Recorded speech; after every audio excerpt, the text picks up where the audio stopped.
How's it going, everyone?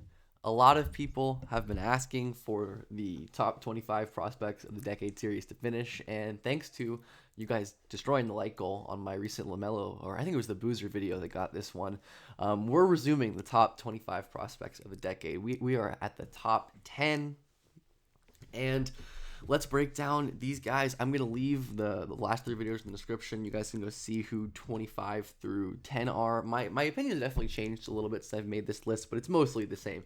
And at number 10, we have Ben Simmons. Let's get right into it. If we actually no, let's get 250 likes again, and I will drop the final part of this. Anyways, Ben Simmons, like my one of my I think maybe my first ever throwback scouting video on this channel was on Ben Simmons, but he had pretty solid touch, and like he was hitting these kind of twisting shots, obviously with his right hand.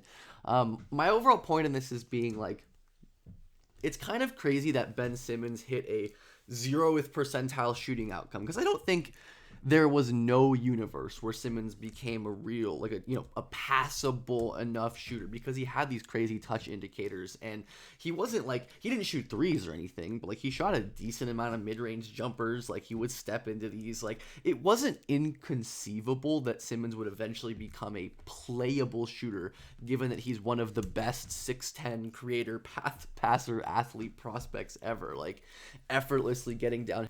It had to be just above that level of bad, and it wasn't. Obviously, Ben with the crazy burst, exploding reverse dunk right there. He was unstoppable at this level despite having no jumper, and he was like amazing passing the ball. I love this little lay down on the move here. Pretty tight window there as well. But yeah, if Ben Simmons could have developed even into like a 20th percentile outcome as a shooter for him, I think like the conversations around him could be even more different. And there was obviously like off court stuff and mental stuff and whatever that ended up being.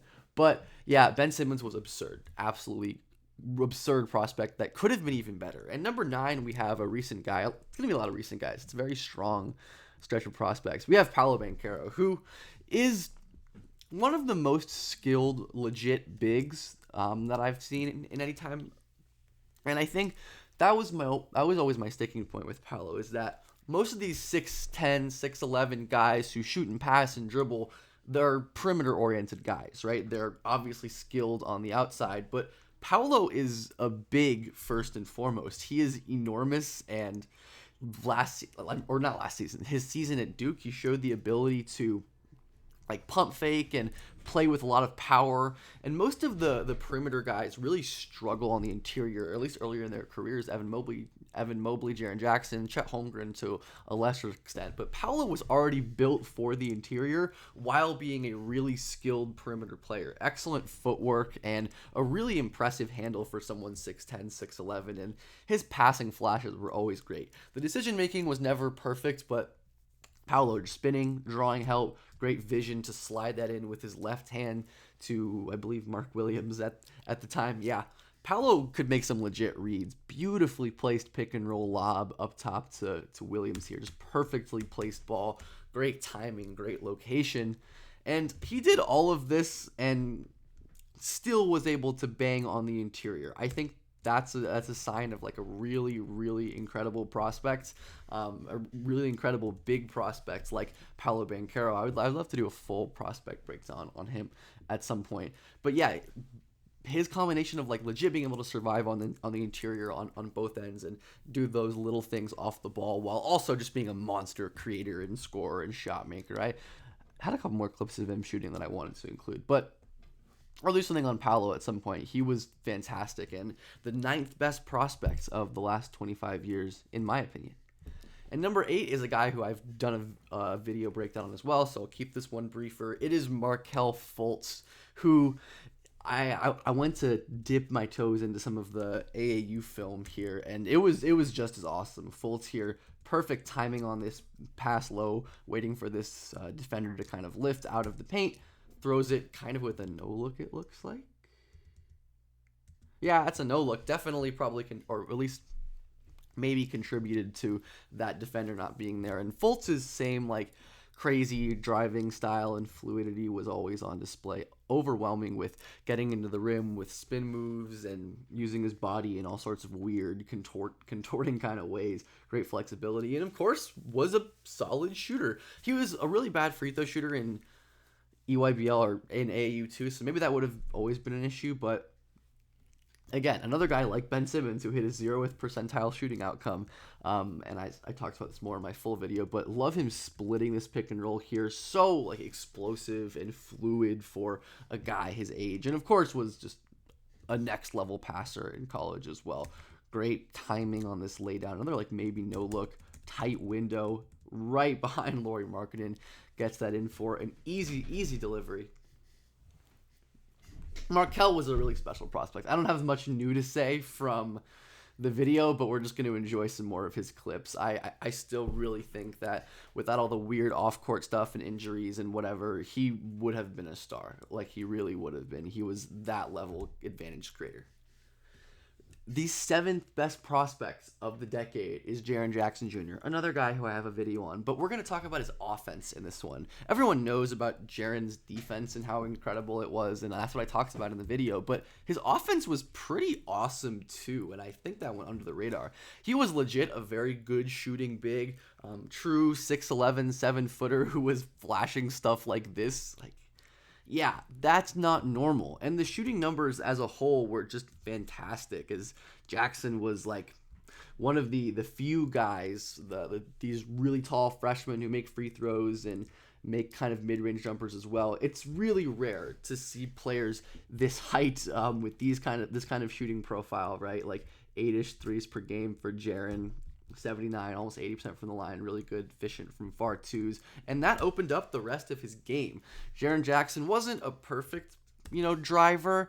It was clear he needed to get a lot stronger, but the fluidity and some of the handling coordination were apparent, and I think those were places to project forward. Like Jackson would have improved here, even if, he was losing his handle and wasn't perfect on drives at that point. I very vividly remember this play when it was circulating, because this is one of the coolest prospect plays. Oh my goodness. And yeah, when you have your 7-foot elite shot blocker doing stuff like this, I think it's worth betting on the offensive talent. Let's look at this one more time. Jaren cross one way, hesitation, crosses the other way, uses great flexibility and explosion, and look at his freaking shin, man. That is insane. Explodes and just finishes in traffic. Oh my goodness. Absolutely absurd play. And Jaren, and fluidity, speed, some finishing like with strength and touch. And I think this year in the NBA, Jaren, I really liked some of the stuff that he was able to do while being like the forced creator, right, for this injury-riddled Memphis team. People kind of, said it kind of didn't talk about it much because of that, but he showcased some of that creation stuff fully realized, where he's winning with his dominant fluidity and ball handling ability. And of course, he's added the requisite strength and is a dominant shooter off of the dribble, off of movement, all of that good stuff, to become truly one of the most unique offensive weapons in the NBA. There really aren't many guys like Jaren Jackson with his defensive profile especially. And I think it's like really, really telling that was kind of there on his prospect tape. Again, just like running through Zubats and hanging in the air and finishing really strong with his left. Like, bigs don't do this kind of stuff, right? And Jaren did. I think he is, an elite all-time prospect, not just because of the defense that I talked about in that video, but his offense was riddled with star stuff as well. So he was really special. And the last prospect of this video, who was definitely most excited to talk about, the 6th best prospect of the decade, is Evan Mobley, who was such an absurd player. Who I love Evan Mobley. I'm an Evan Mobley defender, but even I think he could have been better at this point.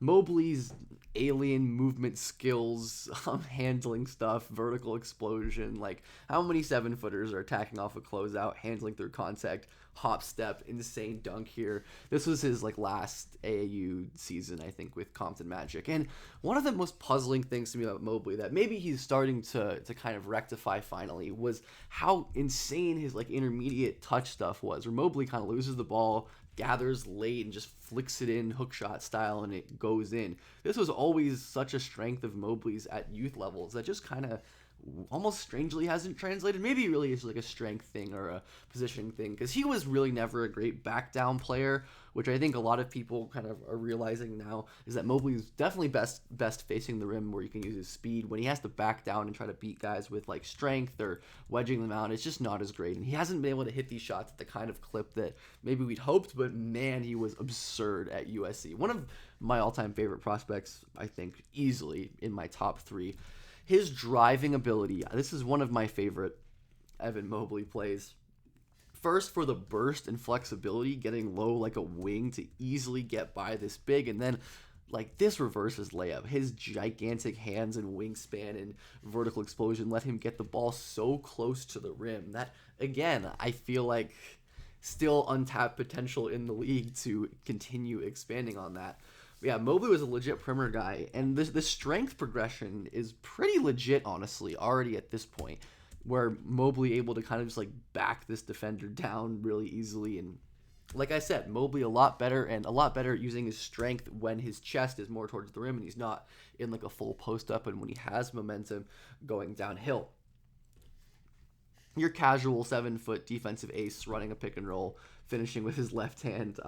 Yeah, he did so much insane stuff on offense in college, like hitting these beautiful turnarounds where it just seemed like he was going to be so big and no one would be able to contest these. And that's still kind of the case, but he just hasn't made them nearly at the clip that I kind of would have expected. Like, Mobley was incredibly efficient on these shots. It wasn't just like the flashes, right? Like elite efficiency and volume on far twos, elite at the rim, like fine free throw shooting and 3-point shooting. That was always a concern, and I think, he wasn't the greatest shooting bet in the world, like from a 3-point perspective. But the mid-range stuff should have been better. I don't know, but I do think we're seeing more of it in the league, hopefully. Now, like I said before, Mobley definitely not at his best as a back to the basket guy. Just his process isn't as comfortable there. He's obviously not as strong, but we saw this in the playoffs against Boston, especially when you get him on the perimeter, he will burn most bigs. And look at him, the strength development.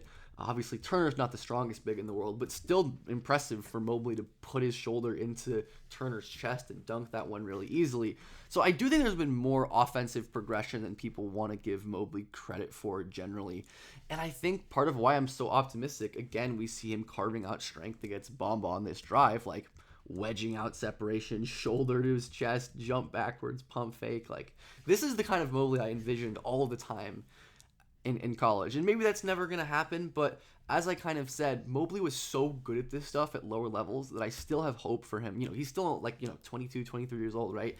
I still have a ton of hope for him unlocking and continuing to improve at this. And I think that's his path to being a really special offensive player. But offensive prospect, Evan Mobley was amazing. And I'll do a full breakdown of his defense and stuff one day. He definitely deserves that, but it was obviously amazing. We all know that. But yeah, this was part 1 of or I guess technically part 4, whatever, but part 1 of top 10 prospects of the decade. The top 5 are coming next. Let me know down below who you think they're going to be. Some of them should be obvious, but maybe some of them won't be. Anyways, thanks everyone so much for watching, and enjoy your day.